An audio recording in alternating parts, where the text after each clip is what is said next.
আগের দিন বিয়ে বাড়ি থেকে বাড়ি এসে প্রায় ঘুমোতে ঘুমোতে ভোর হয়ে গেছিল, তাই ঘুমাচ্ছিলাম। হঠাৎ দেখি শঙ্খ আর উলুধ্বনি। তাড়াতাড়ি করে গিয়ে দেখি দাদা চলে এসেছে নতুন বৌদিকে নিয়ে। সবাই মিলে করছে বধূবরণ, আর স্বাভাবিকভাবেই বৌদির মনটা খুবই খারাপ। তার উপর অনেকটা জার্নি করেছে, শরীরটা একটু অসুস্থও ছিল। আর এদিকে আমি ঘুম ঘুম চোখে চিনিকে নিয়ে চলে এসেছি। আর আমাদের এদিকে জানো তো, নতুন বউ বাড়িতে এলে পাড়ার লোকজন সবাই চলে আসে নতুন বউ দেখবে বলে। তো এদিকে বরণ কমপ্লিট হয়ে গেছে, আর এখন দাদা বৌদিকে নিয়ে ঘরে যাচ্ছে। এবার হবে দুধে আলতা, আরো অনেক রিচুয়াল আছে। এইসব নিয়মগুলো দেখলে আমার নিজের বিয়ের কথাগুলো মনে পড়ে খুব।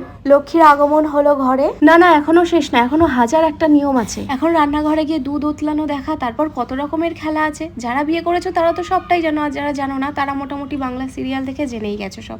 আর এদিকে দেখো কি কাণ্ড, বৌদি বাড়ি ঢুকতে না ঢুকতেই দেওর আর বৌদির মারপিট শুরু হয়ে গেছে। আর আশেপাশে সবাই দেখো মজা নিচ্ছে, কত আনন্দ করছে। এইসবের কোনো মানে হয় বলো? আবার সবাই বলছে না নাকি নিয়ম। কি অদ্ভুত নিয়ম রে বাবা। বউ মার খাচ্ছে দেখে বরের মুখের হাসিখানা দেখেছো একবার? যাই হোক, এদিকে আমার জেঠি দেখো কত আনন্দ, ছেলে বৌমাকে পেয়ে কোলের মধ্যে নিয়ে